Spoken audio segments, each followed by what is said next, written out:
This is an historic political and cultural moment in this country, and the issue, gay marriage. That's right. Does he still oppose same-sex marriage? You know, a marriage between a man and a woman. I think same-sex couples should be able to get married. We hear about it all the time. We see it in newspapers, on Facebook, on TV, and on Twitter. We're bombarded by various campaigns asking us to vote for, advocate for, and support it. If you just go off what the mainstream media and policymakers talk about, it might seem like marriage equality is and should be the top priority of all LGBTQ people. But we really need to start critically examining that and assessing where that message is coming from. Hypervisibility is this issue where certain parts of the community, particularly the gay male one, have a huge audience within the queer struggles, and with that comes a lot of invisibility from the rest of the community. You don't hear about asexual community struggles, or the trans community struggles, or queer people struggles, or pansexual community struggles. When you have gay men, and particularly being the face of the queer community, you think that the biggest issue is gay marriage, and it's not necessarily so. So there's a lot of stigma being bisexual. A lot of people think you are just trying to get attention, that you're just curious, that you're just young and you don't know what you want yet. People think pansexual is a word that people just made up to be different from being bisexual, when that's not the case at all. I'm pansexual myself. While growing up, most people assumed I was straight. I didn't even know that it was possible to not be straight, so that was just an identity that I carried without even thinking about it. In high school, I started to realize my attraction to more than one gender, and I found that it was constantly invalidated by my friends.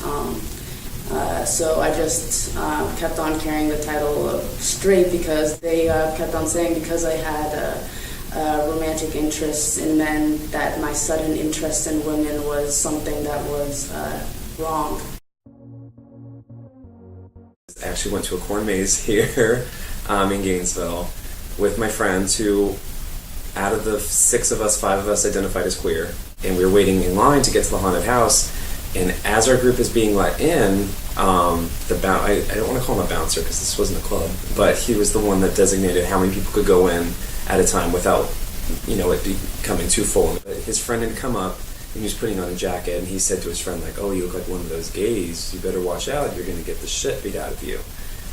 Meanwhile, the 6 of us are walking into a haunted house where we're already pretty nervous, and we felt like, what happens if we do get stuck in there? If we do need to spend more time here than we originally planned? And we decided, like, right then and there, after the haunted house, we're just going to leave. Like, we don't feel welcome here anymore. Because if that was a joke made in passing, like, what's to say that it wouldn't actually come to fruition? Thinking back to, like, what my parents said, when I told them that I was gay, what they didn't say at first was, "Oh, well, I hope you can get married at that point in your life." They said, "I hope you're safe." And that was their initial concern, was that I was going to have some homophobe or someone with violent tendencies that would react in a negative way because of my sexuality. And I feel like, especially for parents of queer youth, don't think of the cute, "Oh, I can't wait for my son to get married to his husband or my daughter to marry her partner."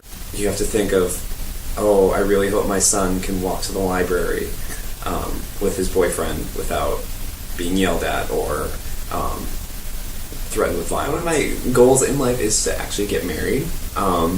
But for me, I do realize that it is an issue. There are some aspects of it that are quite pressing, such as being able to visit your significant other in the hospital. But I also feel like there are more pressing issues that need attention.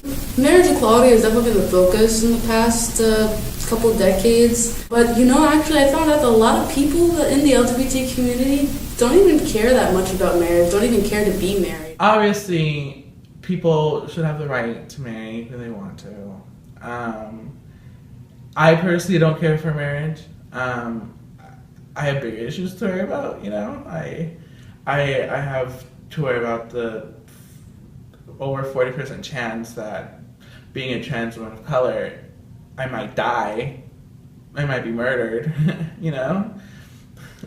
So marriage isn't what I mostly care about. What about the bisexual woman? The bisexual woman who just got fired from her job because they can legally discriminate based on sexual orientation. Do you really think that she's concerned about flower arrangements? Or what about that queer parent who can't afford diapers for their child? I mean, I don't think they're thinking, you know, what's my venue gonna be? What hors d'oeuvres am I gonna serve? And what about that trans teen whose parents kicked them out of their house because they don't agree with who they are? I don't think they're thinking wedding bands, you know, rose gold or platinum. They're just thinking about how to survive. Marriage equality is great. And yeah, some people want to focus on it. But we also need to put our efforts into focusing on something else. So let's start talking about more than marriage. To learn more about these issues and how to take action, check out our website and join the conversation on social media using the hashtag #MoreThanMarriage.